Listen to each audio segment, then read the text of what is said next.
messieurs, bonjour et bienvenue. Comme je l'avais annoncé et démarré il y a quelques jours, un journal sera à l'honneur à l'entame de cette revue de presse. Eh bien, celui retenu pour ce lundi, c'est le Béninois Libéré. Et le quotidien démarre en surmanchette avec les informations relatives à l'épidémie de coronavirus et confie, selon les propos du ministre Benjamin Bompati, que le Bénin est prêt à faire face à cette crise. En dessous de ce texte, c'est l'adhésion du grenier électoral Vodonou au bloc républicain qui vient comme titre et en manchette le Béninois Libéré éveille les consciences que Yaoundé a réussi un grand coup. Le journal de Aboubacar Takou reconnaît le visage social et humain de l'homme de Canon, reconnu comme le leader charismatique de la zone. Jetant un regard sur ce qu'il a vécu de la part du pouvoir Yahi dans le but de le ramener à zéro, le Béninois Libéré confie que le réseau de Canon n'a jamais rompu et tel une bouteille de vin,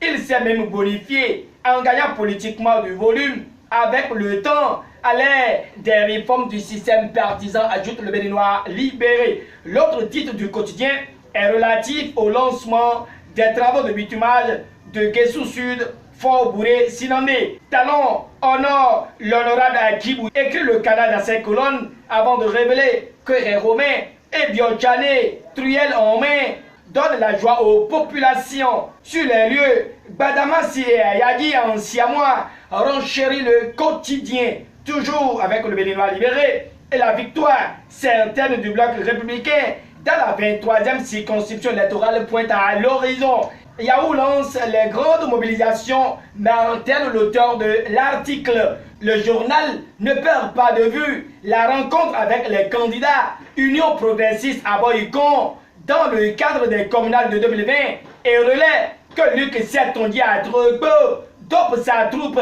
allègrement et le Béninois Libéré nous apprend qu'en visite de chantier du stade Omnisport d'Adjoun, Osvaldo Meki honore le maire Roland Dakhefa. Le journal du Aboubacar Takou termine sur les actualités afférentes à la recomposition du paysage politique du plateau au profil du bloc républicain et mentionne que El Hadj Odoubi renvoie les vieux politiques à la casse.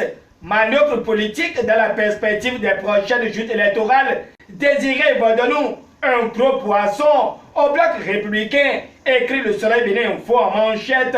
Ah, on croit le journal de Hervé Aladé. Le taureau de Canon était en démonstration de force à Zobodomé samedi dernier devant un parterre de personnalités politiques venus assister à sa cérémonie d'adhésion au bloc républicain. Désiré Vodonou a confié qu'il a l'impérieux devoir d'accompagner le chef de l'État et amplifié par le Soleil Bénin Info. Disponible dans les kiosques ce lundi 2 mars 2020, le perroquet touche également les informations liées à l'élection communale du 17 mai 2020 à Bomey-Calavi et confie que Franck Doro est l'un des hommes capables d'insuffler une nouvelle dynamique à la commune, vue comme un joker de l'Union progressiste, surtout pour la jeunesse.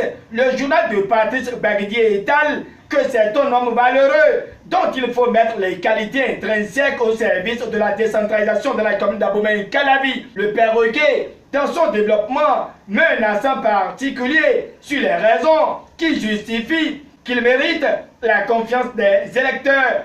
Dans le même temps, Vincent Mowanou balise le terrain pour l'UDBN de Claudine Afiabi Prudentieux à Missérété. Nous sommes dans le département de l'Ouébé et rendu public par le perroquet qui croit que la dame de fer installe allègrement sa stratégie de mobilisation dans les 12 villages de la commune de Missérété, alors que Fraternité nous apprend que le dépôt des dossiers de candidature pour les communales de 2020 et confie que les chevaux partants ont 10 jours pour satisfaire à cette opération d'enregistrement des déclarations de candidature qui commence dès ce lundi d'après le télégramme. La cloche à côté s'exclame et étale que c'est possible de voter sans la carte Lépi. La possession vaut mieux que l'espérance, ajoute le confrère.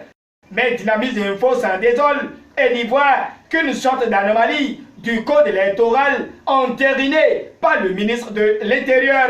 4 Lépi désormais pas l'unique pièce d'identification pour le vote, titre le journal de Parfait Bocor, avant de révéler avec amertume qu'avec l'une des 7 autres pièces, à savoir la carte d'identité biométrique, le passeport, le permis de conduire, la carte d'identité professionnelle pour les personnes en uniforme, le livre de pension civile ou militaire et le certificat d'identité personnelle, Dynamis Info rend public que l'arrêté du ministre de l'Intérieur et de la Sécurité publique qui invite à accepter les pièces ci-dessus citées, bien que c'est inspirant d'une disposition du code électoral, est diversement apprécié à travers des commentaires pour saluer ou fustiger la mesure retenue, expose le canal. À son tour, Bénin Intelligent apporte son éclaircissement sur le bitumage de la route Guessou Sud Fort Bouré-Sinandé et martèle qu'il faut 36 mois et 60 milliards pour la métamorphose.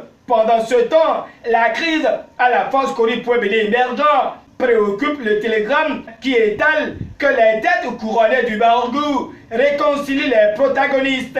Ainsi dit, l'éco-info révèle que le rapport de force n'étant plus de leur faveur, le Kanyaï jette l'éponge, donc plus de questions, jusqu'à nouvel ordre d'organiser un congrès, ajoute le journal de Gilbert Mankou, confiant que cette lutte sans merci entre Fred hier tourne aujourd'hui à l'avantage de Paul Humbert et compagnie, surtout avec le revirement de Nouréni à Tchadé face à un congrès des forces Cori-Poué-Bénin émergent FCBE avant les communales propagent la boussole. Heureux que Dieu est en train de rendre justice à Humbert avec la nation. La gestion des déchets des communes du Grand Lekoué pointe à l'horizon avec la dynamique notée dans l'entretien des rues. Terminons cette revue de presse avec le confrère de la matinée qui nous livre les 20 noms des hommes fortunés d'Afrique